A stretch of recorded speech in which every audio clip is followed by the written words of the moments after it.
We visited Independence National Historical Park in Philadelphia, Pennsylvania on October the 4th, 2016. If you would like to get notices when I post again, be sure to subscribe right here. Just click on that button. This park was established on July the 4th, 1956 in the heart of Philadelphia, Pennsylvania. It consists of 40 acres scattered over dozens of blocks, not all contiguous, and it also has dozens of different structures and buildings and sites within it. We're not going to be able to see all of them. We will park at the National Constitution Center, go to the Visitor Center, go to Declaration House, President's House site, the Liberty Bell Center. Then we'll go over to Independence Hall and take a tour, go to Benjamin Franklin Museum, then Market Street Houses, go see Benjamin Franklin's grave before heading back to the National Constitution Center. All of these sites are located right in the middle of downtown Philadelphia. First stop will be the Visitor Center, where we'll be able to look at some museum displays and pick up our tickets for going to Independence Hall, and also get your picture taken with Benjamin Franklin. Since the U.S. government was here for many years until Washington was built, we'll go see the President's House. This is what it looked like, but it was demolished in 1832 and stores built here, and then the stores were demolished in 1952. Today they have kind of ghosted in what the house would have looked like, and they have done archaeological excavations to see the department store foundations and the President's House foundations. And this is what it would have probably looked like in Washington State, with the state dining room having a bay window. They have not tried to reconstruct the house, but what they have done is they have kind of ghosted it in with windows and chimneys and walls partly built in order to give you an idea of what it would have looked like on the inside. And you can go around and see the various exhibits and displays inside.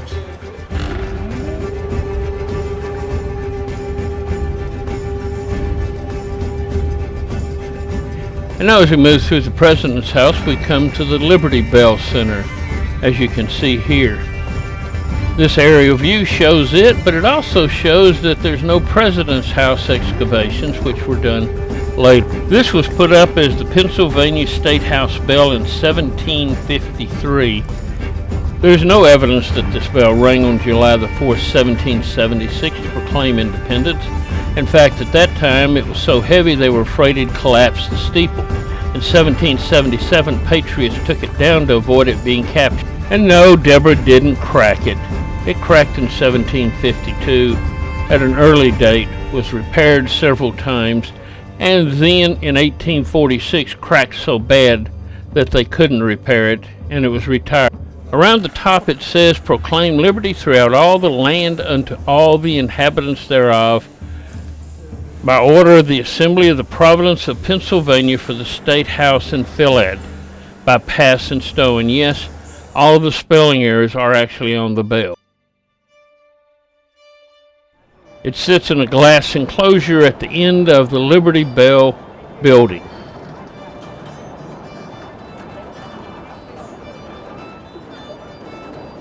Next, we're going to move from the Liberty Bell building down to Independence Hall and be looking around there some. This building was started in 1732 and completed in 1756 and was meant to be the State House of the Pennsylvania colony. You can see various buildings scattered around it. We'll be visiting almost all of them. This is a concept of what it looked like in those early days.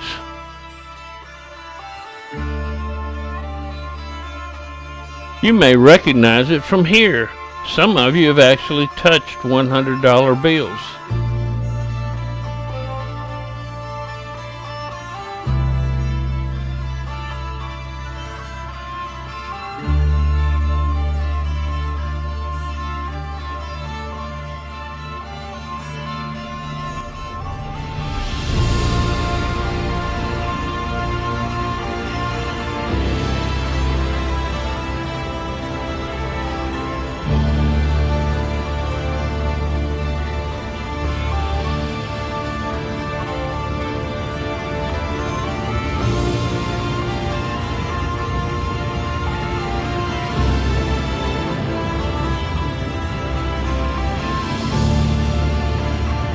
Out in front is a statue of George Washington.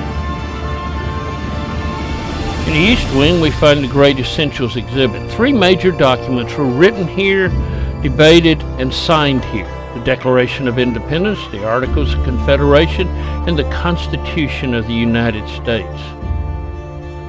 We will start off our visit to Independence Hall in the orientation in the West Wing.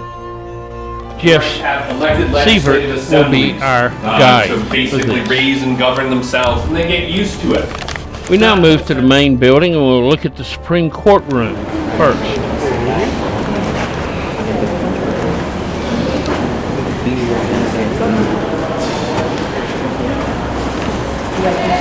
Differences in this courtroom from modern courtrooms of today. First one is this round table up front. It's actually where both the defense and prosecuting attorneys would sit. Back then they shared a table, unlike today where they have their own separate tables.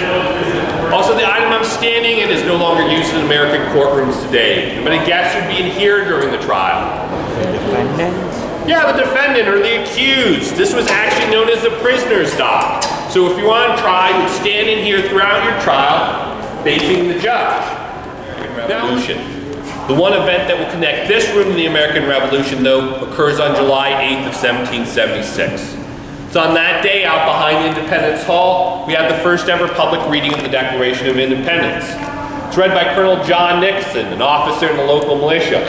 When he gets done reading that declaration, some of his fellow militia members come into this room and tear down an item that used to be on that wall where that painting is today.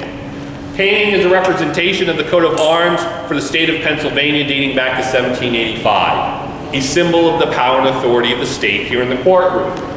Well, up until the afternoon of July 8th, a very different symbol is up on the wall. It would have looked like this. It's King George III's coat of arms, symbol of his power and authority here in the courtroom. However, these militia members just got done hearing the reading of the Declaration of Independence, which basically said, hey, we don't recognize this guy's power and authority anymore. They take it off the wall, they drag it through the streets of Philadelphia, and they ultimately throw it on top of a bonfire, thereby destroying that connection between them and Great Britain.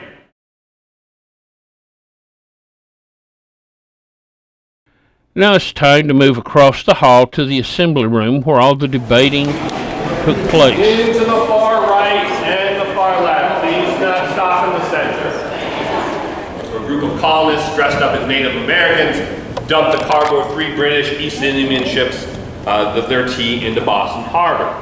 Now this protest wasn't necessarily over the fact that there was a tax on tea. There had been a tax on tea before, but some things had changed. The British East India Company now had a sole monopoly on the importation of tea to the British colonies. Colonists had been purchasing them from the British and the French. Also, they were allowed to directly import it, making sure they could bypass Britain, which bypassed the tax. Also, the colonists had been smuggling tea in. So this is going to be bad for the smugglers because the British East India Company now can sell the tea for cheaper than the colonists could smuggle it in. It's not really good for business. Not particularly happy about it. Some of the revenue from this tax was supposed to be used to pay the salaries for royal governors and royal judges. The coercive acts basically trying to get the colonists to basically heed the rule of Parliament. Close the port of Boston to all shipments except for food and fuel. The royal governor is replaced, which the colonists had been asking for, but the replacement is going to be a military officer, General Thomas Gage. The town hall meetings, which were the political lifeblood of the colonies, will be made illegal. All this will basically remain in place until the colonists pay for the tea and basically are sufficiently sorry for what they've done. Now let's start meeting here for the Second Continental Congress in May of 1775. They already know about the battles of Lexington and Concord. But they don't call for independence immediately. And those who still hold out hope that they can reconcile with Great Britain, on July 5th of 1775, they approve what's known as the Olive Branch Petition. Petition basically sent to the king that says, hey king, we are loyal subjects to you, but our rights are being violated. King, help us out. Now the king receives this petition but never reads it. He does not recognize the Second Continental Congress as a legitimate political body. It had no right to exist, therefore he had no reason to read any petitions from it. He and ultimately Parliament will later decide that these colonies are an open rebellion, and the only way to deal with open rebellion is with force. Well, the colonists start sitting here twiddling their thumbs waiting for a response. In fact, in June of 1775, the Virginian becomes named commander-in-chief of what becomes the Continental Army. Who is that Virginian? George Washington. George Washington. So we had the beginnings of an army. We had that declared independence. It's not going to be until June of 1776 that a Virginian puts forth a resolution calling for that very thing. The problem is not all the colonies have given their delegates permission to vote for independence. So on June 11th, they created a 5-man committee to come up with a draft declaration that would explain their reasons for declaring independence if they happen to do so. Among these members is going to be Thomas Jefferson, the youngest delegate at the convention, but known as a very good writer. He will ultimately be tasked with the job of creating that rough draft from the 5-man committee. In about 2.5 weeks, he does create a draft in addition to 3 draft constitutions for his home state of Virginia. Let his fellow committee members look over that draft. A few suggestions are made, and on June 28th, the committee turns in that draft declaration. But it sits there. They haven't dealt with that first resolution calling for independence. It's not until July 2nd that Richard Henry Lee's resolution is approved. But they agree to all these changes on July 4th of 1776. And that'll be the day that we end up choosing to celebrate independence, even though it's not a day that they'll sign it. Keep in mind, Great Britain's they're going to hear about this and they're not going to just give up and go, all right, I guess they don't like us. Let them go. No, they're going to fight. But as I said across the hallway, not all colonists support independence. So just as those colonists who want their independence will take up arms to gain it, there will be colonists who will take up arms in the name of king to defend the rights of the king. And the British have to now figure out how are they going to work together. During the American Revolution, they come up with what would be known as the Articles of Confederation. It's a weak centralized government in which the states have much of the power. After all, there's on September 17th of 1787 that they signed the Constitution here in this room. Now, the only piece of furniture that was here for that event, that chair up on the platform. It's where George Washington sat throughout much of the convention. On the day of the signing, Benjamin Franklin, delegate from Pennsylvania, makes a comment about the half-sun carved in the back of the president's chair. Asked himself throughout the convention, he asked himself whether he thought the sun was rising or setting. Now that he had the happiness to know that it was a rising sun. Some thought that Franklin wasn't talking about the sun itself, he was talking about here to create the U.S. Constitution. Same Constitution that we live under today, except we made 27 changes to it since then. Upstairs, there's a long room for state functions of various kinds.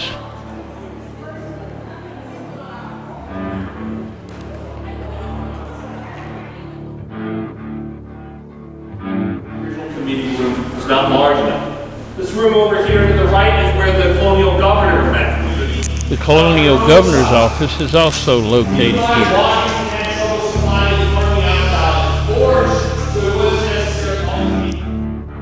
Now we'll move from Independence Hall over to the Congress Hall. This is where the U.S. government met for many years before Washington. Everybody knew before the federal government arrived in Philadelphia that they were only going to be here for 10 years while the new Capitol was under construction.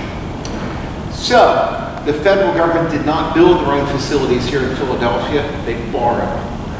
Now, the government of Philadelphia, they made sure that the federal government got whatever they wanted. And of course, their big hope was that by 1800, the federal government would be so comfortable here, of course they would decide that they really did not want to leave and they could stay. Which didn't work at all. But certainly not for lack of Philadelphia's government trying. And this building is a perfect example of that. This building was 1 year old. The most important thing that occurred here was the inauguration of John Adams. George Washington is still the only president in the history of the United States who never campaigned for office. In fact, whenever the subject was brought up, he would tell people that he wasn't even qualified to be president because he was a soldier. He had never been a politician. And despite all that, he's still the only president to ever be unanimously elected. He received every single electoral vote cast for 2 terms. At the end of 8 years, he was still very popular. But he began to realize toward the end of his second term that he really wasn't aging well. In fact, his health was declining rapidly. It was time to go, and he knew it. So he let it be known that he would not be serving a third term, even if he was yet again unanimously elected. At the end of 8 years, George Washington was headed home because he was done. Well, John Adams was elected to replace him. Just about where these two tables are, March the 4th, 1797 at noon. And the ceremony lasted about a half an hour.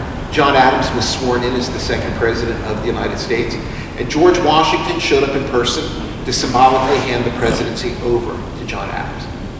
So that peaceful transfer of power, convinced most people who still had doubts about how things were working under the Constitution that the government was indeed functioning the way it had been intended.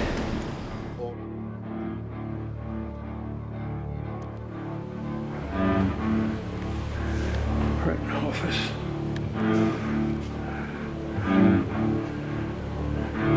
In the East Committee Room, there was a portrait of Louis VI of France, who helped our nation with independence.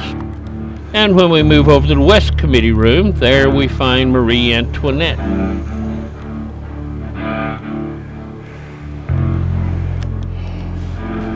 Fabrics that was pasted on the walls. For soundproofing, it's hard to hold a glass or something up to listen and try to eavesdrop if there's cloth stayed on, the door stayed open. So even with the vice president killing the leader of the opposition, they still got it.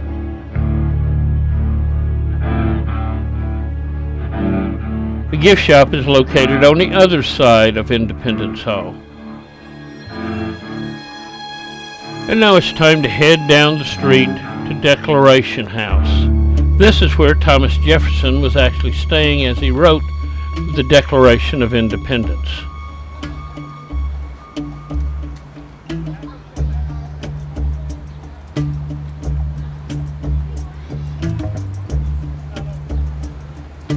This is not the original building. In the 1800s, the Gratz family owned it, and in 1883 it was torn down. Then a bank was built on the site, later Tom Thumb Restaurant, and now the Park Service has rebuilt it to look like the original house. It was closed when we arrived, so these are some pictures off the internet from the National Park Service website of what the interior looks like.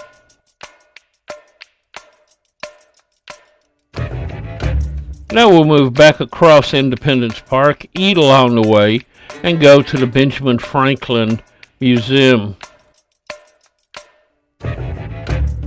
Along the way we'll see various historical things like monuments, and also the Second National Bank, which is now a art museum, the Quaker Meeting House, and you're also never really sure who you might see along the way.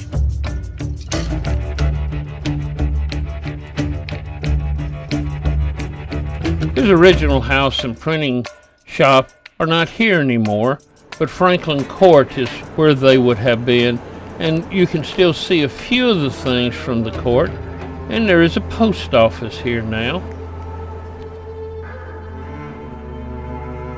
Through this archway, Benjamin Franklin actually walked, and here's where he drew his water, and here's where he did his business. The house and printing shop have been ghosted in with steel structures, so you can see where they would have stood.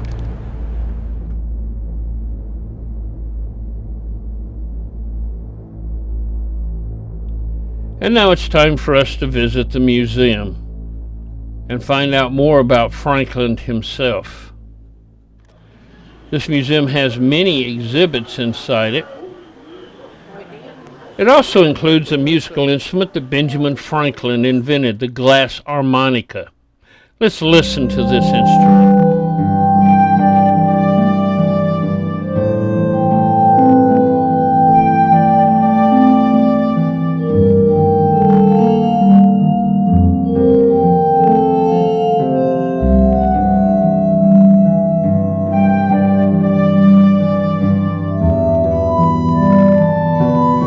Franklin saw someone playing a set of water-tuned wine glasses and thought that this would be a more convenient arrangement. He wanted to do away with the water tuning and wanted to have a lot more glasses and be able to play more than two at a time. So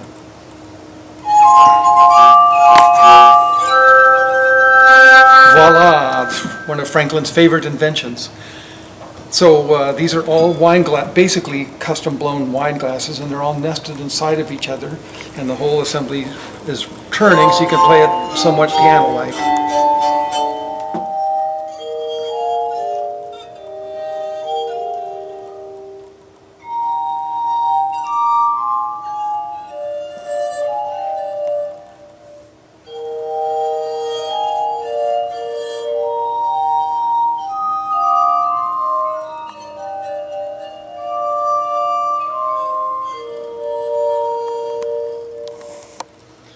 And Mozart also wrote some music for it. Here's a bit of a solo piece that he wrote.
Now it's time to move from Franklin Court to Market Street houses and then over to Benjamin Franklin's grave in Christ Church burial place.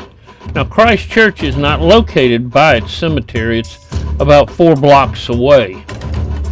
The cemetery, or burial grounds as they call it, is located right next to Independence Mall and was starting to bury here in 1719.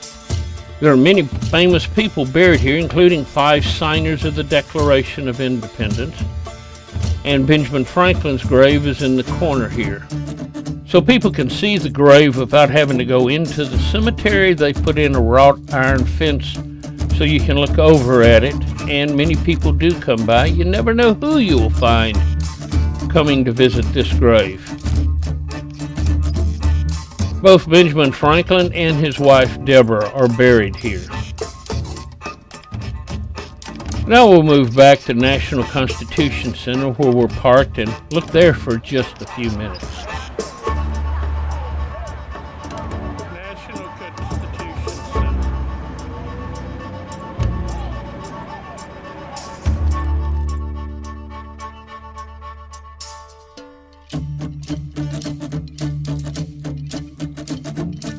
Here they have a recreation of the scene of the signing of the Constitution of the United States, and you can even sign your name to it. And this brings us to the end of this video.